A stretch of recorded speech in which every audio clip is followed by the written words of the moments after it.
Hello everyone, আসসালামু আলাইকুম।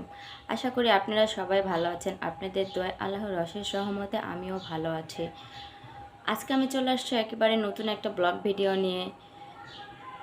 তো আজকে যে বিষয়টা নিয়ে আমি কথা বলতে চাই এবং আজকে যে ব্লগ ভিডিওটা আমি করতেছি সেটা হচ্ছে পুরোটাই আমার বলতে পারেন যে একটা কষ্টের কথা।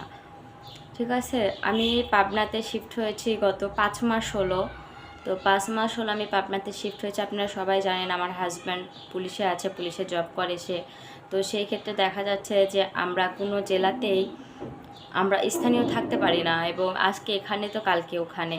ঠিক আছে, তো আমি পাবনাতে শিফট হওয়ার পরে আমার জামাই খাগড়াছড়ি থেকে পাবনাতে সরাসরি তার পোস্টিং হয়েছে। তো এখানে আসার পরে সে পছন্দ করে একটা বাসা ফ্ল্যাট নিয়েছিল।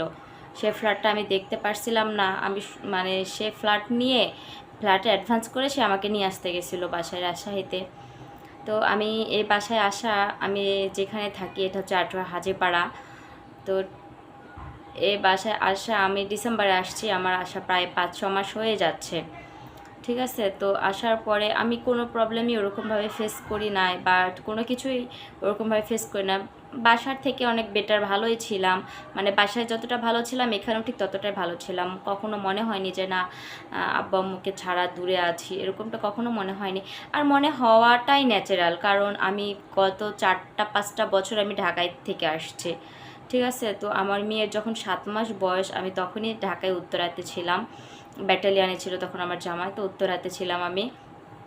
তো তখন থেকে আমার বাসা বাড়ি খুব একটা খারাপ লাগে না। গ্রামের বাসা যখন যাই, গ্রামের বাসা থেকে যখন চলে আসি তখন হয়তো খুব একটা মানে আসার সময় একটু খারাপ লাগে। তো আসার পরে 2-1 দিন চলে গেলে দেখা যাচ্ছে সব কিছু কাজের মধ্যে থাকলে ঠিক হয়ে যায়।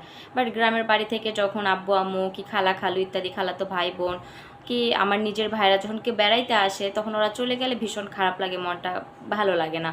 ঠিক আছে, তো পাবনাতে আসার পরে আসলে 5 মাসে সেরকম কেউই আসেনি আমার সাথে। আসছিল আমার আম্মু এসে রেখে চলে গেছে। তারপর ওরকমভাবে কোনো আত্মীয় স্বজন আসেনি। আমি প্রত্যেক মাসে বাসায় যেতাম। এখান থেকে কাছে, পাবনা থেকে রাজশাহী কিন্তু কাছে। ঠিক আছে, তো প্রত্যেক মাসে আমি বাসায় যেতাম।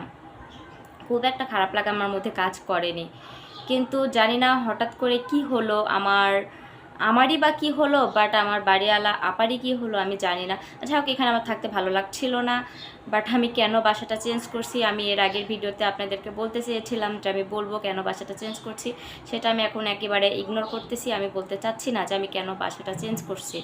ঠিক আছে, কিন্তু কেন চেঞ্জ করছে এটা না বললেও তো আসলে হয় না। সবার কৌতূহল থেকে যায় যে কেন আপু আপনি তো কিছুদিন আগে বাসায় উঠলেন, তাহলে এখন কেন বাসাটা চেঞ্জ করছেন। তো দেখেন আমার বাসা চেঞ্জ করার সময় যে আসলে কতটা কষ্ট করে, এটা যে করে সেই জানে। তো দেখেন আমার বাসাটার কি অবস্থা আর কত কাজকামি আমি করতেছি দেখেন। সব কিছু একেবারে এলোমেলো, কোথায় কি আর কোথায় না কি। আসলে বাসা চেঞ্জ করা যে এত কষ্ট, যে করে সে বোঝে। একটা সংসার এক জায়গায় থেকে আরেকটা জায়গায় নিয়ে যা বসানোটা আসলেও তো অনেক কষ্ট, তাই না? আর আমার তো এইটা না, আমার সংসার বলতে পারেন যে আমি একটু একটু একটু একটু করে আমার সংসারটা নিজের মনের মতো করে সাজাইছি, এবং আমার সংসারে সবটাই আছে। এমন না যে আমার 2টা পাতিল আমি বস্তায় পড়লাম আর আমি আরেক জায়গায় শিফট করে নিলাম। ঠিক আছে, এরকমটা না। বাট আমি প্রায় 5টা বছর ধরে আমি আজ বাসা বাড়িতে আছি। তো এইভাবে মেয়েদের কিন্তু প্রয়োজনের কোনো শেষ নেই। আজকে এটা ভালো লাগে নিয়ে নেয়, কালকে ওইটা নিয়ে নেয়, এভাবে এভাবে করতে করতে দেখা যাচ্ছে আমার অনেক কিছু হয়ে গেছিলো।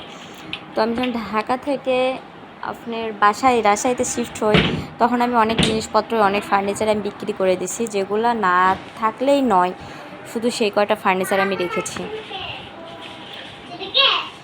তো এখানে থাকতে যে খুব একটা ভালো লাগতো আমার প্রথম থেকে এমনটা কিন্তু না, আমার খারাপ লাগতো এমনটাও না। যাই হোক, অনেকগুলাই কারণ ছিল বাসাটা ছাড়ার।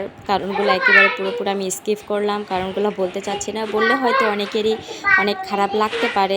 যাই হোক, আমি চাই না আমার কথায় কেউ কষ্ট পাক, বাট কারো খারাপ লাগা কাজ করুক। আমি চাই সবাই ভালো থাকুক, দিন শেষে আমিও ভালো থাকি। তো ঠিক আছে, আমার ভিডিওটা আজকে এখানে শেষ করছি। সবাই ভালো থাকবেন এবং সবাই আমার আর আমার মেয়ের জন্য অনেক অনেক বেশি দোয়া করবেন। আমি সেকেন্ড ভিডিওতে দেব যে আমার পরের বাসাটা ঠিক গোছানো কেমন হলো এবং বাসাটা কেমন হয়েছে, পরের ভিডিওটা অবশ্যই করব। ততক্ষণ পর্যন্ত সবাই সুরক্ষিত থাকবেন। আর হ্যাঁ, আমার ভিডিওটা দেখার পরে সবাই একটা লাইক সাবস্ক্রাইব অবশ্যই করে দিবেন, কারণ আপনাদের লাইক পাইলে আমার মোটিভেশন বাড়ে। মনে হয় যে না, আমার ভিডিওগুলো মনে হয় আমার ফ্রেন্ডদের কাছে ভালো লাগতেছে, তাহলে দেখা যাচ্ছে যে আমার ভিডিও করার জন্য আরও আমি বেশি উৎসাহিত পাই। ঠিক আছে, তো সবাই ভালো থাকবেন। অনেক কাজ কাম নিয়ে আমি ভিডিও ওইভাবে করতে পারতেছি না। ঠিক আছে, ভিডিওটা এখানে শেষ করছি। আল্লাহ হাফেজ।